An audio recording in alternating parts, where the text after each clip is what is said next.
I want you to imagine that it's 10, 15 years from now.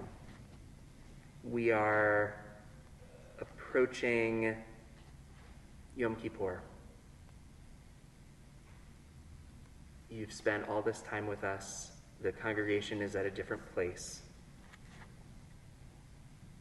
When we arrive there, will you root for the Padres if they're in the World Series? If they're not playing the New York Yankees, I will 100% root for the Padres.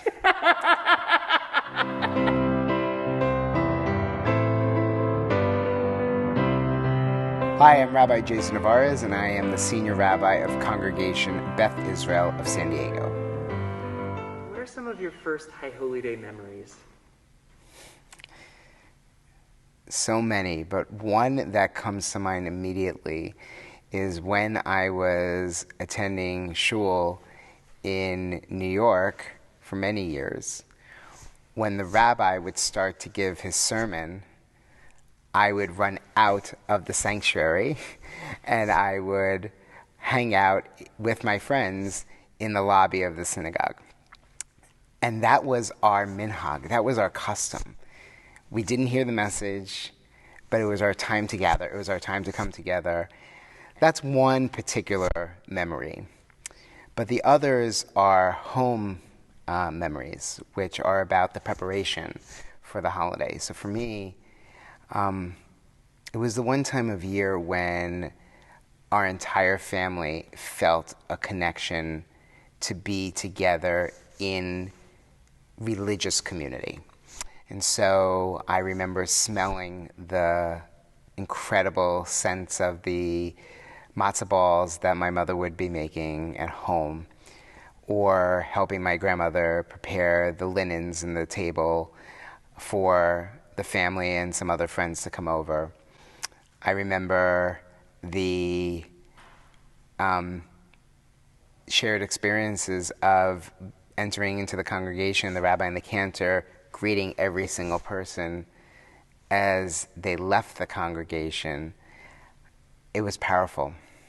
What are some of your favorite pieces of High Holy Day music or liturgy as a leader? As a leader, Kol Nidre hits me at my core. I think because the congregation is so immersed in that experience. We're either standing or we're sitting, depending on if it's instrumental or it's the vocal elements of it, to call ourselves to our vows, to be able to stand as one in community, to hear the piercing melody of Kol Nidre that we know is being replicated throughout the world on that night. That always sends chills up and down my spine. And I can remember feeling that when I was 7 years old, in the same in my mid-40s today.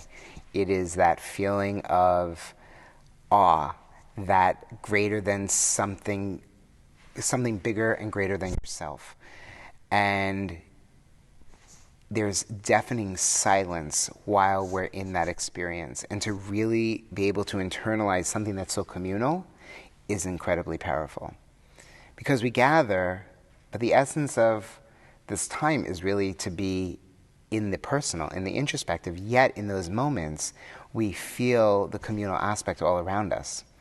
And that was really hard the past couple of years because we had different ways of inviting community in. But 2 years ago, we weren't able to be here. Last year was a little better. I know this year is going to be very different and more like we've seen pre-pandemic. That feeling of awe and community is something that always holds me. What are the pieces of music or liturgy that move you the most as a whole person? As a whole person.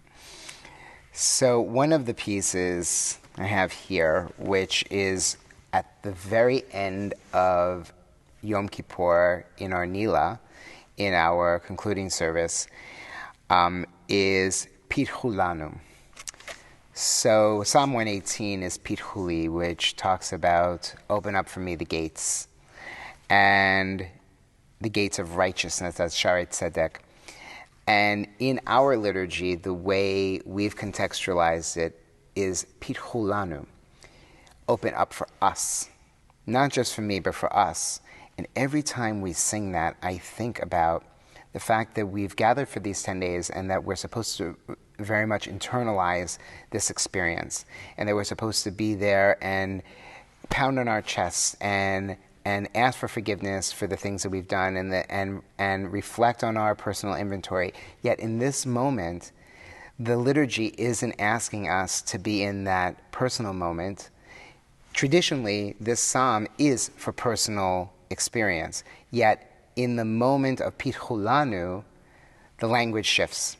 And the language asks us to open up for us, for God to open up for us the Sharet Tzedek, the gates of righteousness. And therefore, we stand in communion and in a communal atmosphere over moving ahead. So that even though the work that we're supposed to be doing is personal, that we can't do it without community. It's a constant reminder. And when I get to that moment, I'm always mindful of that powerful element of community and what it means. Throughout the month of Elul, we sing and read Psalm 27. We're asking one thing of God, to dwell in God's house. Yes. As our community prepares for the High Holy Days, what is one thing you would like to ask of them? I think the past couple of years have come with a lot of unknowns, and we've had to enter into spaces, not only physical ones, but emotional ones, spiritual ones, where we may not have ever entered before. And so we have some practice behind us. And as we approach a new normal in society, in life, and with all that continues to swirl around us, I'm inviting our community to lean into some of the lessons that they've learned over the past few years. How is it that we are drawing ourselves into this moment? Where are they and where are you as community feeling undernourished, underinspired? Where are you, what inventory are you taking to really examine what is it that you can be doing with your life that you're not doing? What is it that you're doing that is incredible blessing that you want to continue and only grow, maybe pass down to the next generation? There are so many gifts, and there's so much potential and possibility too. So I would love for people to work on their inventory, to take their inventory, to really examine it, to look at the leanings and the things that they've learned in the past couple of years, how they've learned to navigate and pivot and adjust and reimagine, and to focus on what can be.